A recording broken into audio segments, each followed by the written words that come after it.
NEET 2026 का preparation start करना चाहते हैं। क्या हमने अभी लेट सोचा है कि हमें स्टार्ट करना चाहिए प्रिपरेशन? क्या हमने डिसीजन लेने में थोड़ा ज़्यादा टाइम ले लिया?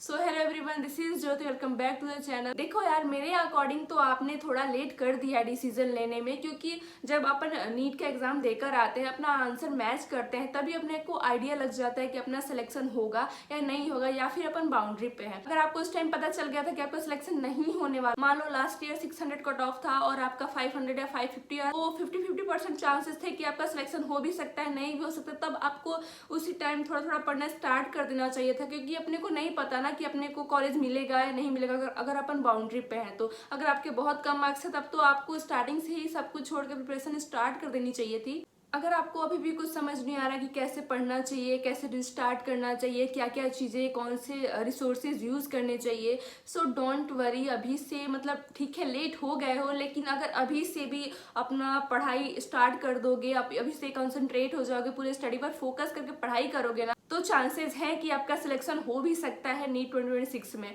इस वीडियो में मैं आपको मेनली रोड मैप बताऊंगी कि आपको कब से कब तक आपका जो फिजिक्स, केमिस्ट्री, बायो तीनों सब्जेक्ट है, कितना पार्ट उसका कंप्लीट कर लेना है और क्या क्या कंप्लीट करना है, कैसे पढ़ना है, कहाँ से पढ़ना है। अगर आपने नीट 2026 के लिए ड्रॉप लिया है तो आपने बहुत सोच समझ कर ही ड्रॉप लिया होगा, क्योंकि सबको पता है कि जो नीट 2025 का पेपर था वो बहुत ज़्यादा टफ था। तो उसके अकॉर्डिंग ही आपने सोचा होगा कि हाँ, इतने लेवल का आप पढ़ सकते हो, इतनी मेहनत कर सकते हो, तभी नीट 2026 के लिए ड्रॉप लिया है। तो यार, इस जर्नी में मेहनत तो बहुत होगी, बहुत सारे negative thoughts, stress, anxiety, depression सब कुछ आएगा, लेकिन जो हैंडल कर सकते हैं इन सब चीज़ों को, जो मैनेज कर सकता है अपनी स्टडी को, अपने टेस्ट को, अपने रिवीजन को, एट द एंड उसी का सिलेक्शन होगा। मिड अगस्त है अपने पास, मिड अगस्त से लेकर आपको अप्रैल के एंड तक कितना, कैसे कैसे सिलेबस, कब मॉक टेस्ट देने हैं, कितने मॉक टेस्ट देने स्टार्ट करने हैं और किस मंथ में कितने मॉक टेस्ट देने हैं।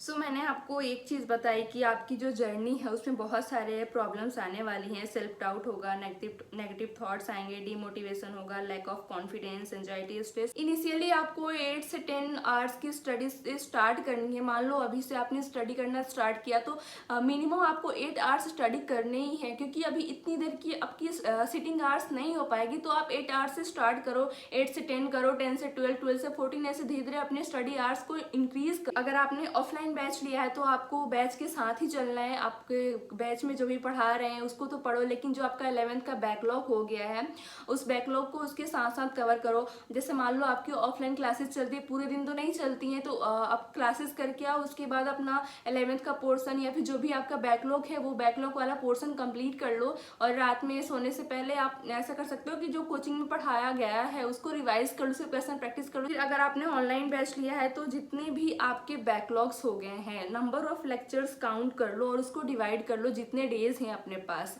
तो उसके अकॉर्डिंग आपको, जैसे मान लो कि अपने पास 100 लेक्चर्स हैं, मान लो अपने पास 100 लेक्चर्स हैं और 50 डेज हैं, तो डेली आपको 2 लेक्चर्स करने हैं एक किसी भी सब्जेक्ट या जो भी पूरे सब्जेक्ट है अपना सिलेबस है उसके अकॉर्डिंग बता रही हूँ कि मान लो आपके पास टोटल 100 लेक्चर्स बैकलॉग हैं और आपके पास 50 डेज है, तो आपको पर डे 2 लेक्चर्स करने हैं। ये तो मैंने ऐसी रफली बताया, लेकिन आप काउंट कर लेना कि आपके कितने बैकलॉग्स हैं, आपको कितने लेक्चर्स डेली करने होंगे, तब जाके आपका बैकलॉग कौन से मंथ में कंप्लीट हो जाएगा। तो मंथ के अकॉर्डिंग मैं बताऊंगी कि आपको कितने कितने पार्ट कंप्लीट करना है, तो उसके अकॉर्डिंग आप देख लो कि कितने लेक्चर्स आपके बैकलॉग्स हैं। सो अभी अपने पास है ना अगस्त, तो 10 डेज वैसे ही वेस्ट हो गए इसमें। तो आप मान लो मिड अगस्त से स्टार्ट कर रहे हो और मिड अगस्त और सितंबर आपके पास पूरे 1.5 मंथ हैं, तो इसमें आपके पास अप्रोक्स मान लो 50 डेज हैं।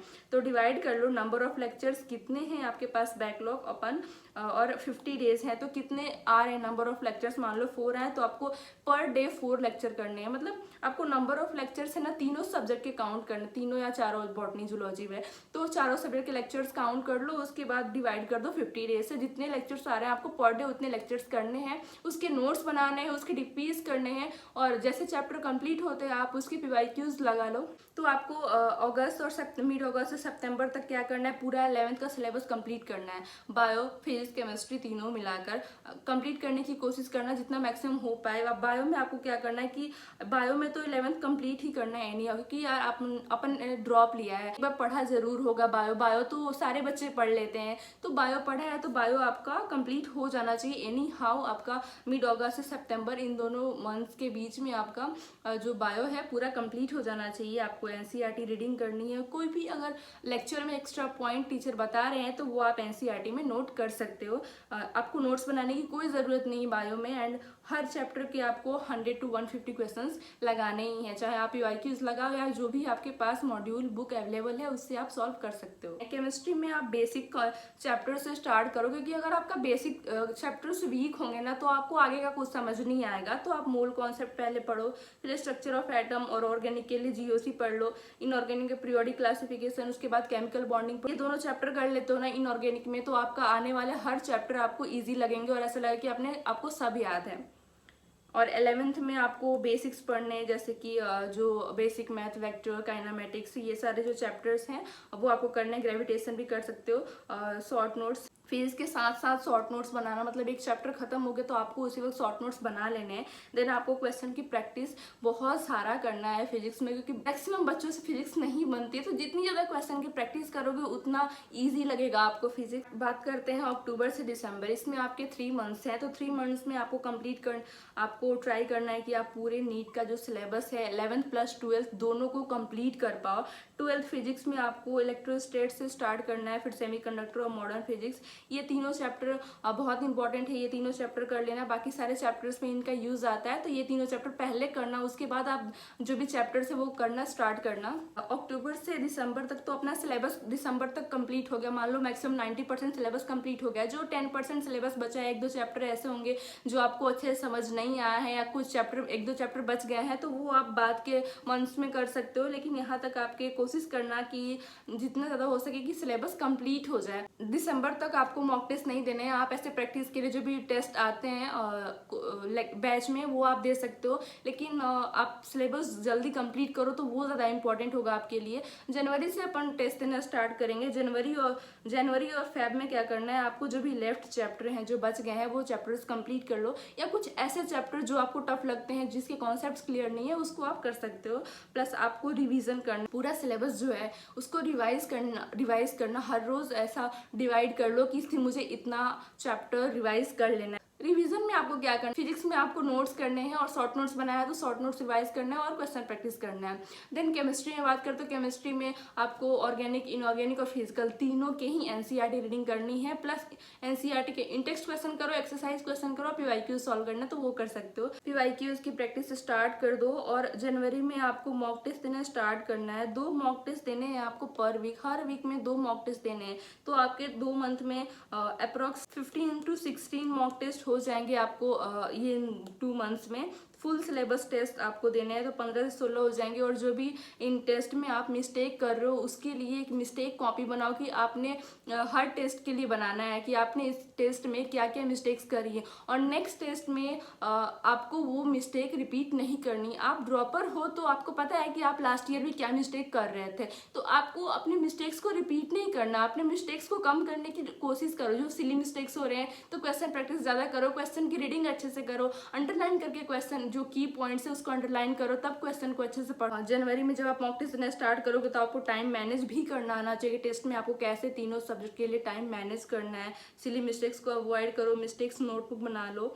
एंड एक चीज़ हमेशा याद रखना कि जो आपका सिलेक्शन है वो रिवीजन पर डायरेक्टली प्रोपोर्शनल है और रिसोर्सेज के इन्वर्सली प्रोपोर्शनल है।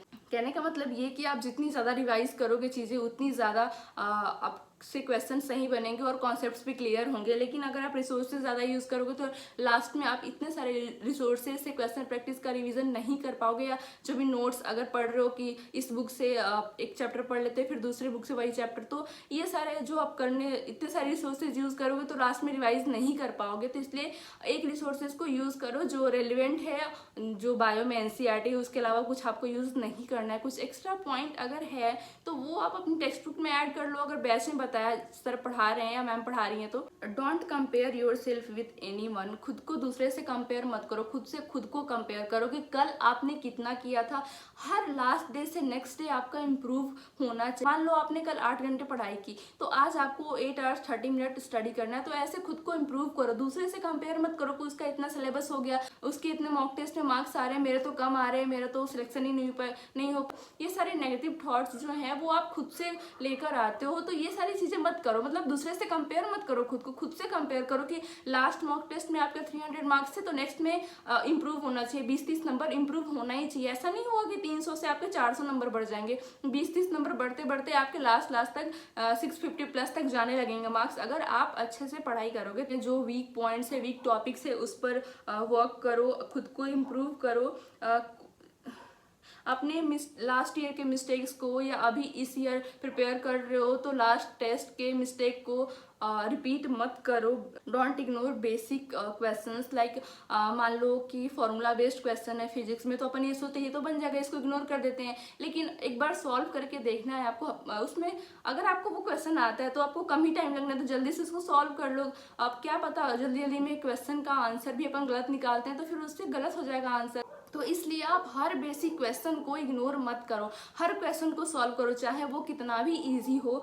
आपको इजी क्वेश्चन करना है पहले, फिर मॉडरेट, फिर टफ पे जाना है। ऐसा नहीं होना चाहिए कि सिर्फ टफ क्वेश्चन की प्रैक्टिस कर रहे हो और इजी वाला तो अपने को ऐसा लगा कि इजी वाला तो आता ही है, लास्ट ईयर भी पढ़ा था, इस बार तो हमारा इजी वाला क्वेश्चन बन ही जाएगा। पर ऐसा नहीं होता है, आपको हर क्वेश्चन की प्रैक्टिस होनी चाहिए। जैसे मान लो कोई इजी क्वेश्चन है, अगर उसमें ज़्यादा दिमाग लगा लिया तो वो क्वेश्चन गलत हो जाएगा ना। कि मान लो बहुत इजी फॉर्मूला बेस्ड क्वेश्चन है लेकिन अपन उसमें ज़्यादा दिमाग लगा लिया कि ये तो इतना बड़ा क्वेश्चन है, इसमें तो बहुत कुछ लगना होगा, ये नहीं आएगा हमें, और बाद में आंसर मैच करो तो पता चलता है कि ये तो बस फॉर्मूला पे बेस्ड था, बस वैल्यू पुट करनी थी। तो इसलिए सारे क्वेश्चन की प्रैक्टिस करो, बायोलॉजी को इग्नोर मत करो। एक्सक्यूज मत बनाओ यार कि मतलब कल बाहर चले गए थे, बीमार थे, हेडेक हो रहा था, माइल्ड फीवर था, तो इससे कुछ नहीं होता। ये सब आप खुद को बेवकूफ़ बना रहे हो एक तरीके से। मतलब हर चीज़ में एक्सक्यूज़ क्यों बनाना है? आपको पढ़ना तो है ही, आपको खुद को सिलेक्शन चाहिए, दूसरों से एक्सक्यूज़ बना के कोई मतलब नहीं है। अपनी जर्नी को एंजॉय करते करते पढ़ाई करो। और क्योंकि ये जो नीट की जर्नी होती है ना, वो लास्ट में बाद में जब आप कॉलेज में जाओगे तो आपको याद आएगी कि कैसे कैसे आप पढ़ रहे थे, कैसे पूरे दिन आप बैठ के पढ़ रहे थे, कैसे आप